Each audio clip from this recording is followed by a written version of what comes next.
Welcome to Uffsides. We're talking divisional round playoffs. Final 8 teams going to be Final 4 when the weekend's all done. 3 of these 4 games are rematches of games we saw during the regular season. First game on Saturday is Saints at Seahawks. This is the 3-year anniversary of the 67-yard Beastquake, greatest playoff touchdown run of all time by Marshawn Lynch. These teams also played each other in Week 13, Monday Night Massacre, where Drew Brees and Saints lost 34-7. Don't expect another blowout, though, because of reasons.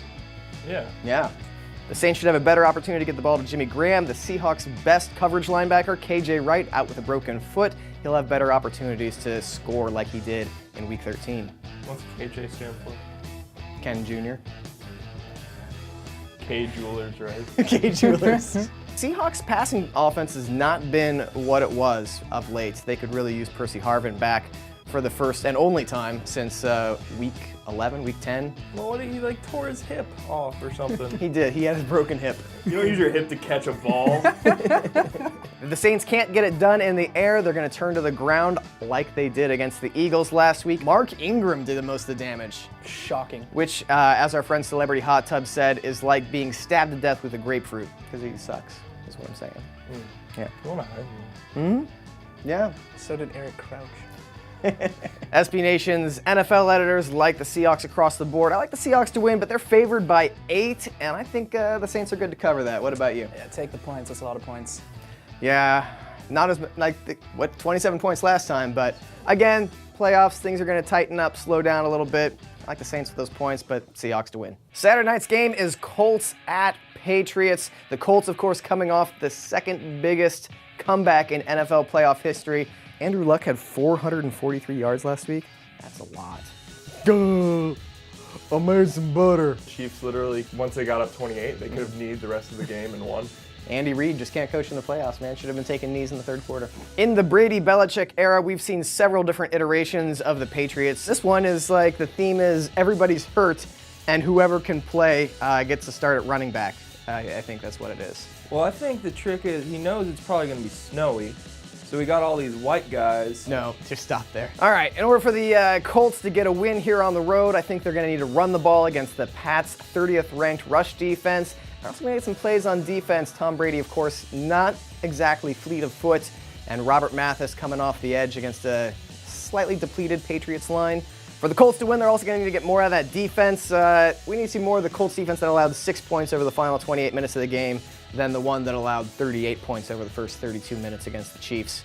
A Chiefs team without Jamal Charles scored 38 points in just over 30 minutes. And then Niall Davis went out, and they were down to Cyrus Gray.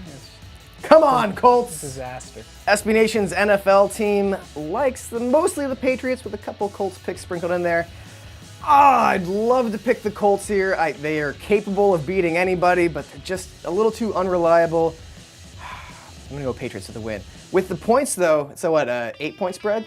7 to 7.5, which would be a huge half point. I think the Colts cover that. What about you? Yeah, this is the toughest game of the weekend to call, in my opinion, but I really got leaning towards the Colts with the points. Will, what do you think? I want the Colts to win. The early game Sunday, and the game most likely to result in a death on the field, is Niners at Panthers.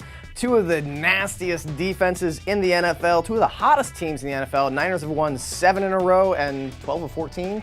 2 losses by a combined 4 points. Yeah, against very good teams, too.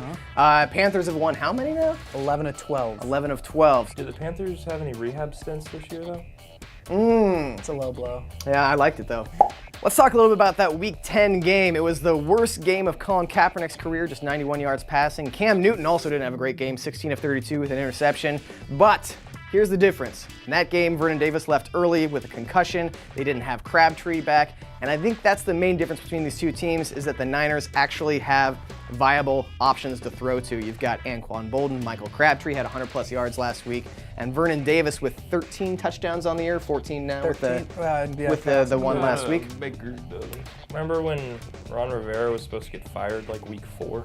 Yeah, and then he was just like, F it, I'm going for it. You can get fired? Fun fact, Jim Harbaugh and Ron Rivera were teammates for 6 years on the Bears. Fact check that. Yeah, it's true. Yeah, I got it from him. I stole his fact. Stop! Get out of my house! SB Nation's NFL editorial team favors the Niners in this game. No one's really going out there to get Carolina. Except for me. I just see the Panthers winning a squeaker. All right, it's America. You're entitled to your opinion. I know. but What do you say? Swallow the 2. Niners. You say 42-0, 49ers. At least. I just want the Panthers to win. Therefore, I picked the Panthers. I'm stupid. Whatever. It's my show. I can be stupid. And the final game of divisional weekend, Sunday afternoon, Chargers at Broncos, AFC West rivalry for the 3rd time this season.